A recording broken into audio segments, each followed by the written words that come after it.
بسم اللہ الرحمن الرحیم۔ حضرت ابو ہریرہ رضی اللہ تعالیٰ فرماتے ہیں کہ میں نے رسول اللہ صلی اللہ علیہ وسلم کو ارشاد فرماتے ہوئے سنا، جو میری اس مسجد یعنی مسجد نبوی میں صرف کسی خیر کی بات کو سکھانے یا سیکھنے کے لیے آئے تو وہ ثواب میں اللہ تعالیٰ کے راستے میں جہاد کرنے والے کے درجے میں ہے، اور جو اس کے علاوہ کسی اور غرض سے آئے تو وہ اس شخص کی طرح ہے جو دوسرے کے ساز و سامان کو دیکھ رہا ہو، اور ظاہر ہے کہ دوسرے کی چیزوں کو دیکھنے سے اپنا کوئی فائدہ نہیں ہوتا۔ فائدہ حدیث شریف میں مذکورہ فضیلت تمام مسجد کے لیے ہے، کیونکہ مسجد نبوی کی تابع ہے۔ حضرت ابو ہریرہ رضی اللہ عنہ فرماتے ہیں کہ میں نے ابو قاسم رضی اللہ عنہ کو یہ ارشاد فرماتے ہوئے سنا، تم میں سب سے بہتر وہ لوگ ہیں جو تم میں سب سے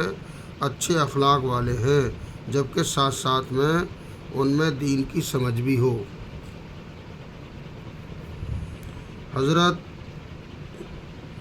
جابر بن عبداللہ رضی اللہ عنہ سے روایت ہے کہ رسول اللہ صلی اللہ علیہ وسلم نے ارشاد فرمایا، لوگ کھانوں کی طرح ہیں، جس طرح سونے چاندی کے کانیں ہوتی ہیں۔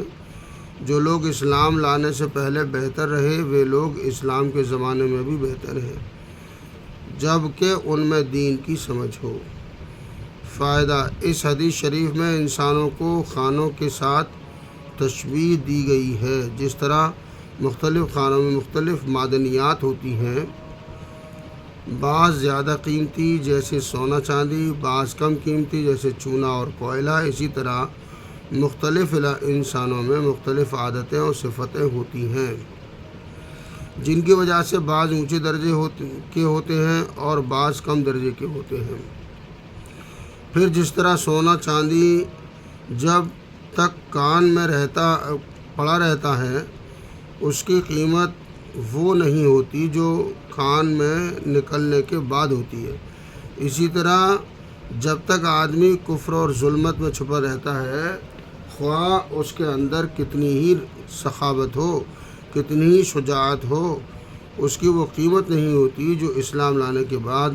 دین کی سمجھ بوجھ حاصل کر لینے سے ہوتی ہے۔ اللہ تعالیٰ